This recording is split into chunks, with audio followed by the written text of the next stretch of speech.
He asked them to kill him. Cold asphalt, a strip of orange streetlight, the faint smell of oil, and something sweet that might have been cough syrup. Daniel, 19, hoodie soaked at the collar, thumbs nervously rolling an amber pill bottle between them. He had a thin hospital bracelet still looped around one wrist like a remnant of a decision he kept trying to unmake.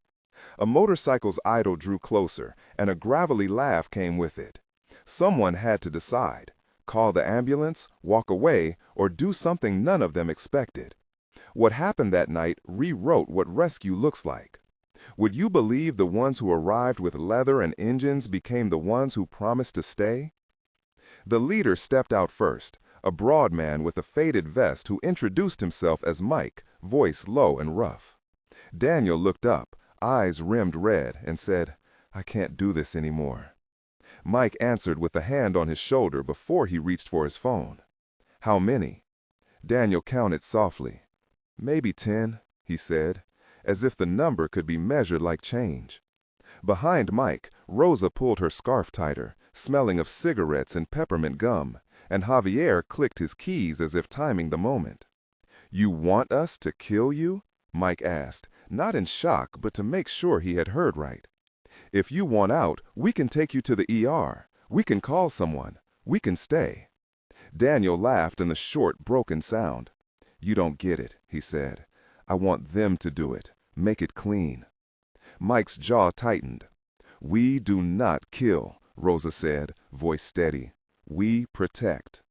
There was a pause where the street hummed with the distant turn of a truck and a dog barking 3 blocks away. "Why us?" Daniel asked. "Because we have been where you are," Javier said. "Because my brother lost himself," Lena added softly, fingers finding the edge of her jacket. The words landed like stones.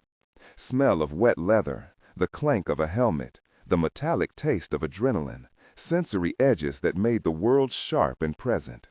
The decision hung: stand by and hold the line, or leave him to the dark. Daniel asked them to promise 1 hour. He wanted 1 hour of certainty, 1 hour without the quiet slip of being unseen.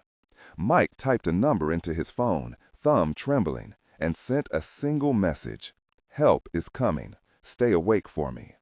Within minutes, his phone lit with replies from people who called themselves brothers and sisters in a club that none of the mainstream press quite understood.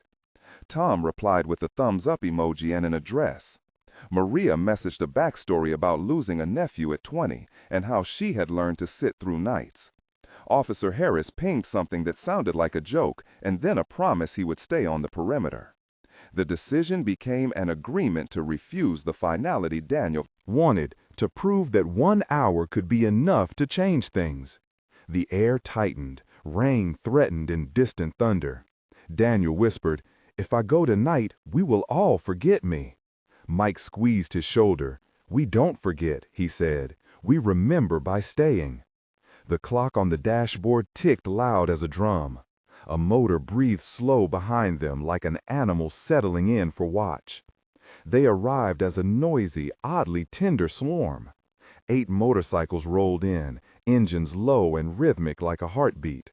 Names came quickly: Mike, Rosa, Javier, Lena, Tom, Maria, Sam, and Claire.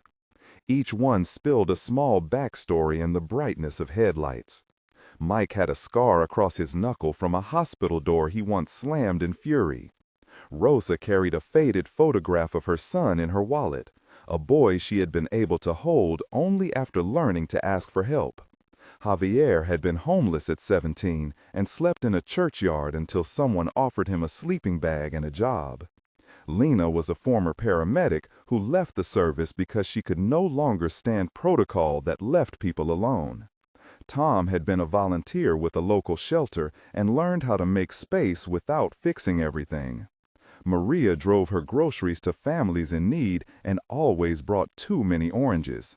Sam used to teach boxing to kids so they could feel their fists were for protection, not for anger. Claire, who was not a writer but a nurse off shift, smelled of antiseptic and cinnamon gum as she approached with a foldable chair. Their testimonies threaded through the night. I sat and watched. I learned how to ask for help. We showed up for my sister. Each mini-story cracked and reformed Daniel's notion that the world wanted him gone. The cold concrete felt less sharp when so many shoes were around him. The hum of engines softened into a chorus, and the smell of rain mixed with oil and peppermint. You could hear the scrape of a chair, the rustle of a jacket, the small intake of breath when someone said his name. Dialogues multiplied. What do we need? Blankets. Who calls ambulance? I will. Does he have allergies? No. Do we have water? Yes. Does anyone know his mother? I can try. Stay with me, Mike pleaded gently. I am here, Daniel answered, voice thinner but still tethered. There were 9 exchanges in that circle alone as each person found a role. People cried softly, laughed awkwardly, and recited names of treatments like prayer. The sensory count grew. The metallic clink of pill bottle lid, the wet whisper of rain on denim, the salty tang of tears, the heat of a shared blanket pressed to Daniel's chest, the steady thump of a borrowed heartbeat at his back. If this moment touched you, pause here and tell us. Many of us have stood where the protagonists of this story stood, or sat in cars and watched, or felt the helplessness of being a bystander. Tell us in the comments one short line starting with I stayed or I saw. Your line can be simple. We want to collect moments of staying because these small acts become a map for others. Each comment becomes a marker that someone is not alone, a signal to people who might be reading in the dark that help can be as unexpected as a leather jacket or as quiet as a hand on an arm. Sharing also helps us plan future videos that show practical ways to stay and who to call. We will not publish identifying details. Keep it short and safe. Now back to Daniel's night, where testimonies turned into action, and the Bikers Brotherhood did the work protocol sometimes misses. The mother came running like a late confession. She was 37, hair in a messy bun, and she smelled of bleach and burnt coffee. Her name was Anna, and she arrived with keys clutched so tight the knuckles were white. She shouted Daniel's name and then collapsed to her knees, hands over his face, smelling of hot laundry and fear. "Mom," he said, and for a moment the world narrowed to the two of them and the pill bottle left forgotten on the asphalt. Mike handed Anna his jacket the way someone passes life over a counter. "We are going to help him," Rosa said, soft and firm. Anna sobbed. "I thought I failed him." "You did not fail him alone," Javier replied.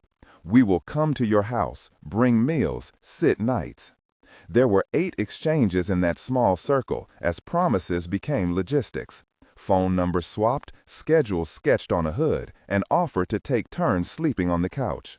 Lena pressed a laminated card into Anna's fingers with a clinic number. Claire adjusted Daniel's head and checked his pulse. The transfer of a battered club vest into Anna's lap felt like a transfer of protection, an awkward but sincere ritual. She touched the leather like a prayer and then laughed through tears.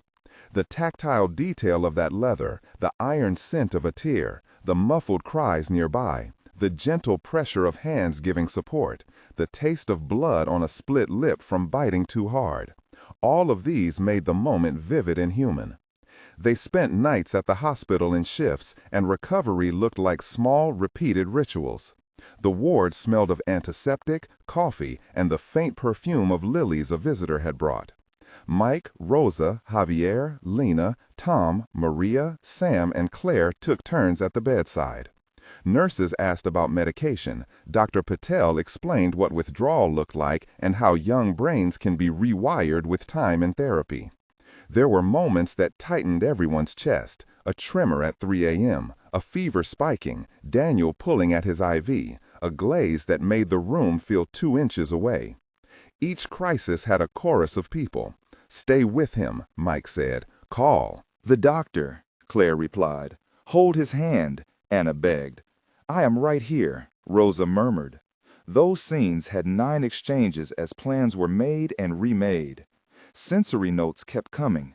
The beep of monitors, the scratch of a paper gown, the warm wetness of a shared towel, the briny taste of tears on a lip, and the hollow echo of hallway footsteps.